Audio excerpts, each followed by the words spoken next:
Estimados pastores, estimadas pastoras, estimados jóvenes, les saludo en el nombre de nuestro Señor Jesucristo.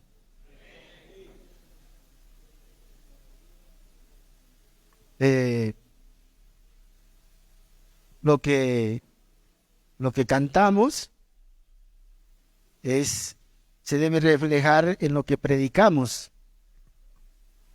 Y lo que predicamos se debe reflejar en nuestro estilo de vida. Debe haber siempre esa cadena, ¿no? Jóvenes, porque es hermoso verlos cantar. Me impacta al baterista. No sé quién es el joven, el baterista, pero me impresiona. Porque le da duro a esa batería, le saca letras, palabras a esa batería. A veces algunos jóvenes son como la batería. Quieren golpe para que Dios les saque palabras, ¿no? Algunos son como la guitarra, otros son como el violín. Por eso, jóvenes, debemos aprender que nuestras canciones, nuestros cantos a Dios, están llenas de libertad, están llenas de perdón, están llenas de que somos libres y que Cristo es nuestro Rey. Y muy interesantes las palabras, pero eso tiene que ir de acorde a lo que predicamos también, ¿no? Y lo que predicamos también tiene que ir de acuerdo a nuestro estilo de vida, porque no podemos predicar y vivir otra cosa. En esta noche quisiera que abran sus Biblias ahí donde hemos dado lectura.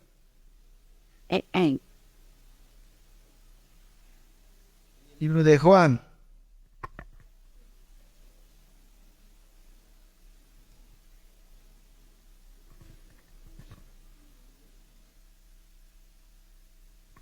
También me impresionó, me cautivó también la letra de la canción de mi hermana, la señorita Kelly, donde decía: no sé cómo me perdonaste siendo yo un pecador. Diste tu sangre, diste tu vida por mí. No sé cómo, siendo pecador, diste tu vida por mí. No me despreciaste, antes me abrazaste, decía. Y en la lectura que hemos leído en esta noche, quiero centrarme en una de las 7 palabras que el Señor Jesús lo dijo en la cruz. Ustedes saben que siempre en Semana Santa hablamos de estas 7 palabras. Hoy quiero centrarme en esta única palabra que dice el verso: consumado es. Consumado es. ¿Qué quiere decir esta palabra consumado es? Esta palabra significa todo está hecho. Todo está cumplido. Todo está listo. Y es interesante esta palabra, jóvenes, porque Dios el Padre, ¿sí me escuchan, jóvenes? ¿Sí? Porque allá veo que hay otro culto. No. Estoy predicando la palabra de Dios. Entonces, Jesús en la cruz dijo esta palabra: consumado es. Todo está hecho. Todo está cumplido. Consumado está. Y cuando nosotros leemos en Génesis, Dios el Padre, cuando terminó la creación, también dijo palabras similares. Y muchos lo han dicho hoy día, los que han aprendido Génesis, el capítulo 2, el verso 1. Dice: fueron pues acabados los cielos y la tierra y todo el ejército de ellos, dijo Dios el Padre. Y fueron acabados todos, así dice, ¿no? Los cielos y la tierra y todo el ejército de ellos. En otras palabras, Dios había creado la tierra y ya estaba todo listo. Creó los animales, las plantas, al hombre, el sol y todo. Dice aquí, todo el ejército de ellos. listo está. Y el Padre aquí estaba diciéndonos entonces que su perfecta obra, el de la creación, ya estaba lista para ser habitada. Y ahora lo encontramos a Jesús, al Dios Hijo, en la persona de Jesús, diciendo estas palabras: todo está listo, todo está hecho. Y entregó, dice, su espíritu. Estas palabras me llevan al capítulo 17 y 4 de Juan. En el capítulo 17, 4 de Juan, dice el Señor Jesús: yo te he glorificado en la tierra, he acabado la obra que me diste que hiciese. Repito, yo te he glorificado en la tierra. El Padre, cuando Jesús estaba en la cruz y dijo consumado es, para el Padre fueron palabras de cumplimiento. El Padre escuchó la voz de su Hijo y estaba cumplido, satisfecho. Por eso en el verso 4 dice: yo te he glorificado en la tierra, he acabado la obra que me diste que hiciese. ¿Qué obra le encomendó Dios el Padre? Para que diga consumado es, todo está hecho. Bueno, hermanos jóvenes, esta obra, la obra de Cristo, gira en torno a quién somos nosotros, los seres humanos. La obra de Cristo en la cruz gira en torno a quién somos nosotros. ¿Quién somos nosotros? Ayer dijimos que todos éramos pecadores. La obra de Cristo gira en torno a quién somos nosotros, pecadores. Y dice la palabra: porque la paga del pecado es muerte eterna. Nosotros éramos personas, el ser humano digno de muerte, porque somos pecadores. También la obra de Cristo gira en torno a la gravedad de nuestro pecado, pero también gira en torno a su amor y su gracia. ¿Qué tan grave es nuestro pecado? ¿Se ha puesto a pensar, jóvenes, hermanos, qué tan grave es nuestro pecado para merecernos la muerte eterna? Bueno, la obra de nuestro Señor Jesús gira en torno entonces a quién somos nosotros y quién es Él. ¿Quién es Él? ¿Quién es Dios? Santo, justo, amor, misericordia, gracia. Dice la palabra: aún estando nosotros muertos en pecados, nos dio vida juntamente con Cristo. Por gracia somos salvos, dice en Efesios 2:5. Pero de aquí nace una pregunta: ¿por qué? ¿Cómo puede ser que el juez justo, declare justo a los injustos? Porque, hermano, un teólogo crítico, un teólogo liberal, decía: ¿para qué tiene que morir alguien por nosotros? Suficiente que el Padre diga: sean perdonados. ¿Por qué el Padre no dice, si él tiene todo, si sus palabras se cumplen, a todos los pecadores ya son perdonados? ¿Por qué no es así nada más y tiene que abrir toda esta obra de sacrificio? Bueno, recuerden, jóvenes, que cuando el Padre creó, ¿no es cierto?, la tierra y todas las cosas, dijo: sea la luz. Jóvenes, sea la luz, sean las aves. Y todo fue con el poder de su palabra. Pero cuando llegó al ser humano, no dijo sea el hombre, sino se tomó el tiempo de hacer una masilla y de soplar en sus narices aliento de vida, así dice. Y no puede ser que cuando caiga el pecado simplemente diga sean perdonados, porque la Biblia dice: sin derramamiento de sangre no hay remisión de pecado. Entonces, ¿cómo puede ser que el juez justo declare justo a los injustos? ¿Puede ser esto posible? ¿Cómo puede Dios expresar simultáneamente su santidad mediante el juicio y su amor mediante el perdón? Bueno, hay una sola palabra. Y quiero que usted lo grabe y lo estudie, lo analice. Esa palabra se llama sustituto. Solamente proporcionando un sustituto divino para el pecador.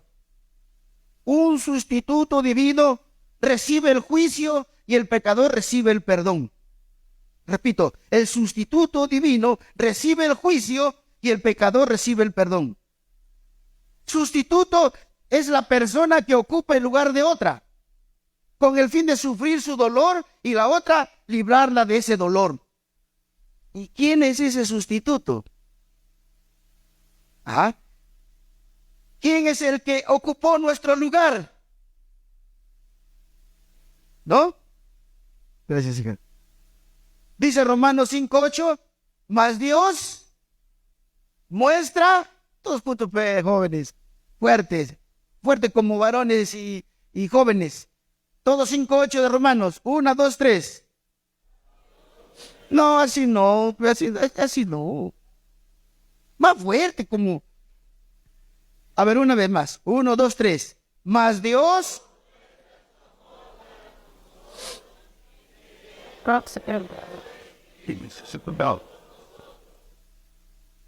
Jóvenes, ¿por qué es tan importante este sustituto?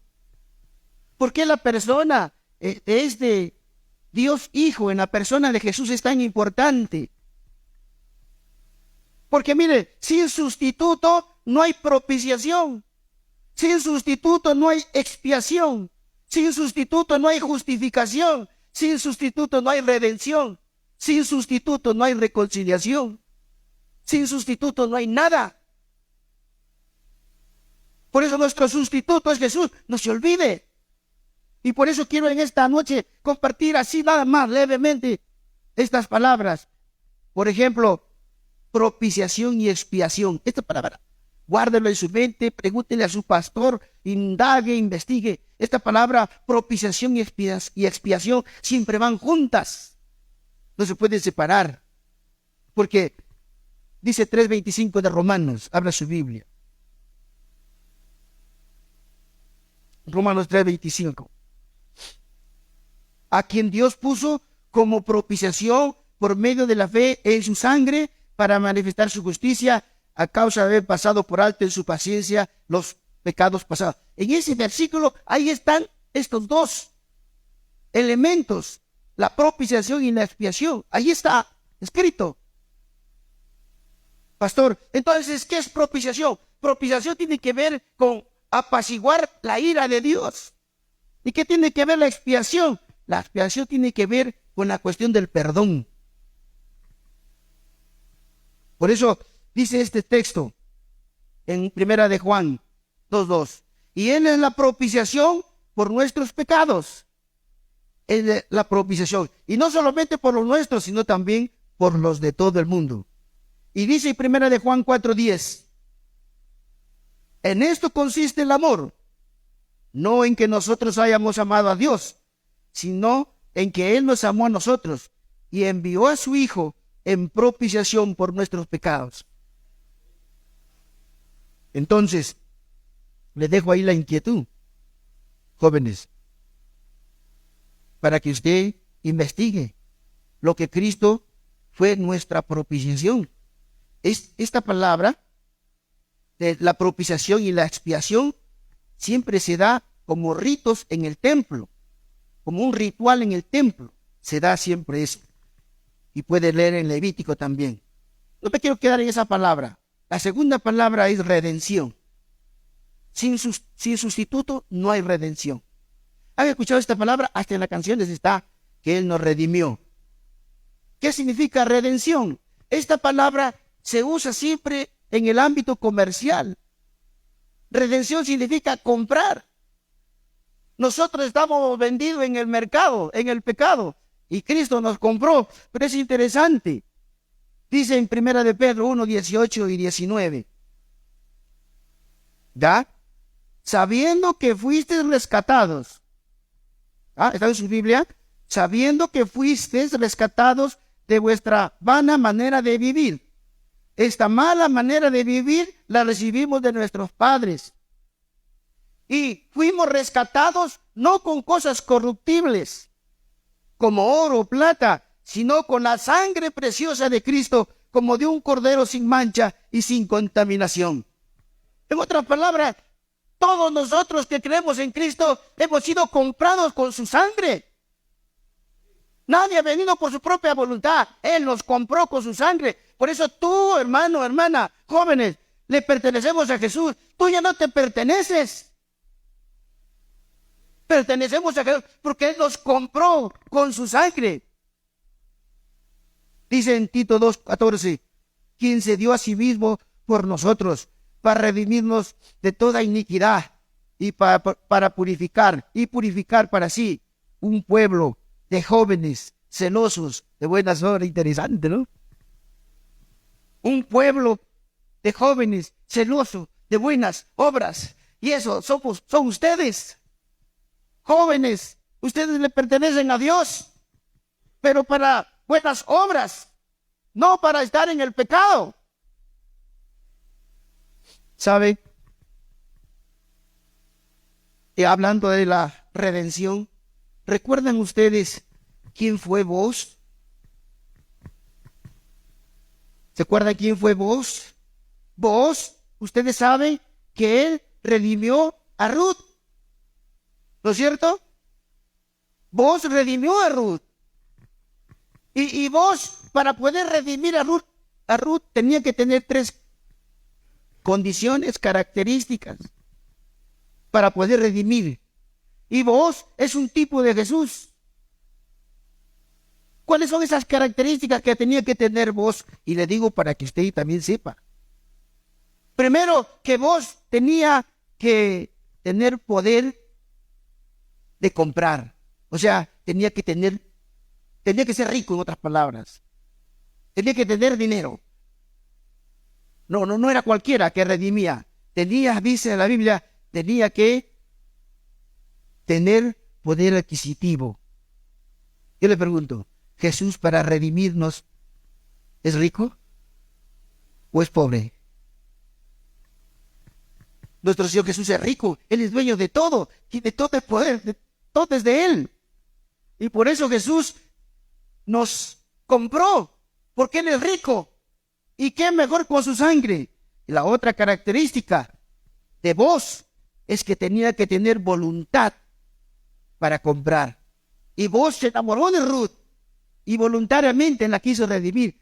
Y Jesús también nos redime voluntariamente porque nos ama. Él nos amó primero. No es que nosotros le amamos a Él, Él nos amó a nosotros. Y por eso Él tiene voluntad de redimirnos. A Él nadie lo presionó, nadie lo amenazó. Él voluntariamente nos compró, derramó su sangre en la cruz. Y la tercera característica es que tenía que ser un pariente cercano. Y Booz era un pariente cercano de Ruth. Jesús será nuestro pariente cercano. ¿No es cierto? El Señor Jesús dijo, en el mundo tendréis aflicciones, pero confiad en mí, yo he vencido las aflicciones. Porque también fue otro ser humano como nosotros, hijo de Dios, en la persona de Jesús. Por eso esta palabra redención es bien interesante, jóvenes. Estúdienlo. Dice la palabra en Gálatas 3:13, en otra versión. Cristo pagó para librarnos de la maldición de la ley y aceptó estar bajo maldición en lugar de nosotros. Cristo fue maldito por nosotros. Porque la ley así lo estipulaba. Maldito todo aquel que es colgado de un madero, dice el Antiguo Testamento. Y Colosenses 1:14, en quien tenemos redención por su sangre, el perdón de pecados. Él pagó el precio de nuestra libertad. Por eso es que nosotros cantamos libremente. No, somos libres. No por San Martín, sino por la verdadera libertad que es de nuestro Señor Jesucristo. Somos libres, jóvenes, libres del pecado, libres de la maldad, libres de la envidia, libres de todos los vicios. Sí, jóvenes, Dios nos ha dado el poder de ser libres en Cristo. Así que solamente hay que esforzarnos. ¿Cuántas palabras ya voy hablando? 2, 13, ¿no? ¿Cuál es? Propiciación, expiación. Van juntas siempre, ¿ya? Segundo, la redención. Y la tercera es la justificación. Esta es otra palabra. Sin sustituto no hay justificación. ¿Por qué? Esta palabra justificación es una palabra que se usa en el ámbito judicial, donde está el juez, donde está el abogado y donde está el fiscal. Justificado pues por el juez justo, dice Pablo. Justificado pues por la fe tenemos paz para con Dios por medio de nuestro Señor. Imagínense que estamos en el juzgado. El juez de jueces está al frente. ¿Quién es el abogado de nosotros? Jesús. ¿Quién es el fiscal? Satanás. Entonces, Satanás dice, ¿por qué no vas a salvar a ese si ese es un pecadorazo? Entonces Jesús, ¿qué dirá? Yo derramé mi sangre por él. Ahora él me pertenece y el Padre, al ver la sangre de su Hijo, nos justifica. Entonces, legalmente nosotros hemos sido justificados en la obra de nuestro Señor Jesucristo. Nuestro Padre ya no nos ve lo pecador que somos, sino ve la sangre de su Hijo en nosotros. Y por eso dice la palabra, siendo justificados gratuitamente por su gracia, mediante la redención que es en Cristo Jesús. Nos salvó no por obras de justicia, escuche bien, jóvenes. Nos salvó no por obras de justicia que nosotros hubiéramos hecho, sino por su misericordia, por el lavamiento de la regeneración y por la renovación en el Espíritu Santo, el cual derramó en nosotros abundantemente por Jesucristo nuestro Salvador, para que justificados por su gracia viniéramos a ser herederos conforme a la esperanza de la vida eterna. ¿Cómo me gustaría explicarles? Pero por ahí me dijeron, pastor, no se demore 15 minutos nomás, me dijeron. Así que les dejo ese pasaje. Jóvenes, cuando Dios justifica a los pecadores, no es que declare buenas a personas malas. Lo que hace es declararlos legalmente justos, rectos, libres de culpa, por cuanto Él mismo en la persona de su Hijo ha cargado con la pena que le correspondía por haber nosotros quebrantado la ley. No es que Dios declare sin pecado, no, sino que en su Hijo somos justificados. Y esta última palabra, la reconciliación. Esta palabra reconciliación nos lleva a la experiencia de la familia, del hogar. ¿Ah? Reconciliados con nuestro Padre Celestial, con nosotros mismos y con nuestros semejantes. El sacrificio de Cristo en la cruz, la obra que Cristo hizo en la cruz, nos reconcilió. Por eso la reconciliación tiene una figura vertical y horizontal. La reconciliación tiene que ver en forma vertical, como dice el apóstol Pablo a la iglesia de Éfeso, es que nosotros ahora tenemos entrada al Padre. Nosotros ahora podemos estar cerca del Padre. Antes estábamos lejos por nuestros pecados, estábamos apartados, estábamos muertos en nuestros delitos y pecados. Pero cuando Cristo murió con nosotros, Él nos ha acercado al Padre, ahora estamos cerca del Padre. Podemos orar ante Él y Él nos escucha. No era como antes. Por eso la reconciliación tiene este efecto vertical. ¿Estamos en paz con Dios o no, jóvenes? ¿Tenemos paz con Dios? Claro que tenemos paz con Dios. Y por eso puedo cantar libre. Todo lo que hemos recibido a Cristo en nuestro corazón, tenemos paz en nuestros corazones. Pero también es un asunto horizontal. La reconciliación también es un asunto horizontal. ¿Cuál es ese efecto? En que nosotros también estamos en paz. ¿Estás en paz con tu hermano? ¿Ah? Porque la reconciliación también tiene que ver ese aspecto horizontal. Dice el Señor, porque, mire Romanos 5:10, porque siendo enemigos, fuimos reconciliados con Dios por la muerte de su Hijo. Mucho más estando reconciliados, seremos salvos por su vida. Y vino y anunció las buenas nuevas de paz a vosotros que estabais lejos y a los que estaban cerca, dice Efesios 2:17. Y mediante la cruz reconciliar con Dios a ambos en un solo cuerpo, matando en ellas las enemistades. O sea, los judíos y los gentiles no se podían ver.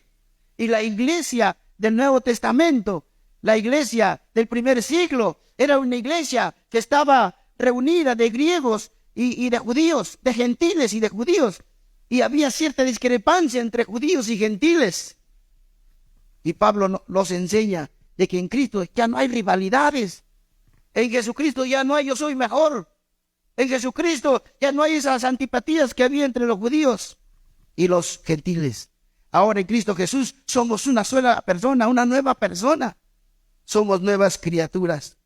Y así nos dice el Señor. Por eso Dios estaba en Cristo reconciliando consigo al mundo y no tomándoles en cuenta a los hombres sus pecados, y nos encargó a nosotros la palabra de la reconciliación. Nosotros ahora entonces tenemos que predicar la reconciliación. Esta palabra consumado es, a los oídos de Dios, fue una palabra de cumplimiento. Esta palabra consumado es para nosotros los cristianos, es una palabra de victoria. Porque Cristo fue nuestro sustituto y Él fue nuestra propiciación, nuestra expiación. Él fue nuestra redención, Él fue nuestra justificación, Él fue nuestra reconciliación. Y para los pecadores, si hubiera aquí alguien que no ha entregado a Jesús su vida, dice el Señor, porque el Hijo del Hombre no vino para ser servido, sino para servir, para dar su vida en rescate por muchos.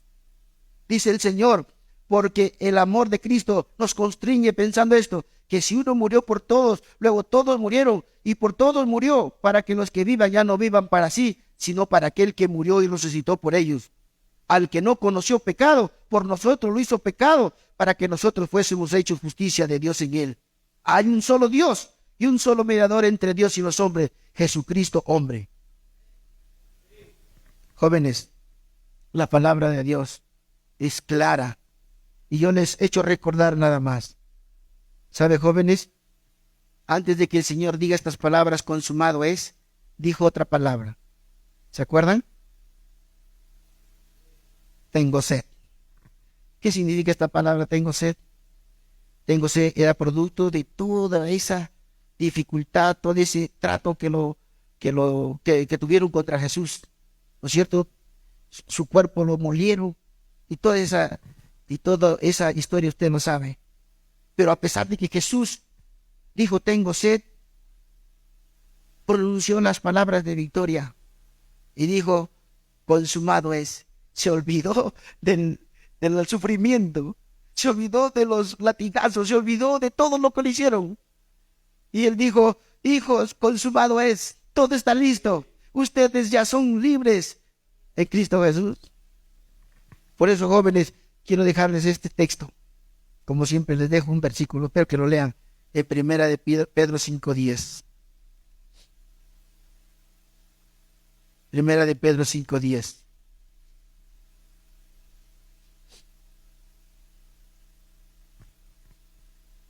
Dice así, mas el Dios de toda gracia, mas el Dios de toda gracia, que nos llamó a su gloria eterna en Jesucristo, después que hayas padecido un poco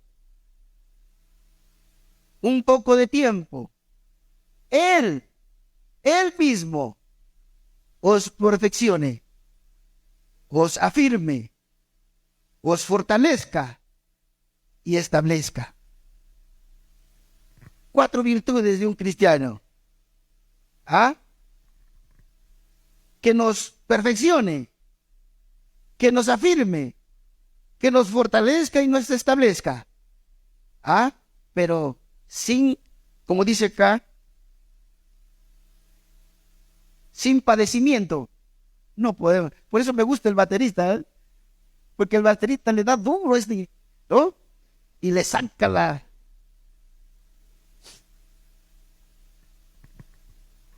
Dice que un señor estaba tan endeudado que lo comenzaron a subastar todas sus pertenencias. Y cuando llegó el día de la subasta, comenzó el subastador a decir, bueno, ha llegado el día de subastar las cosas de este señor.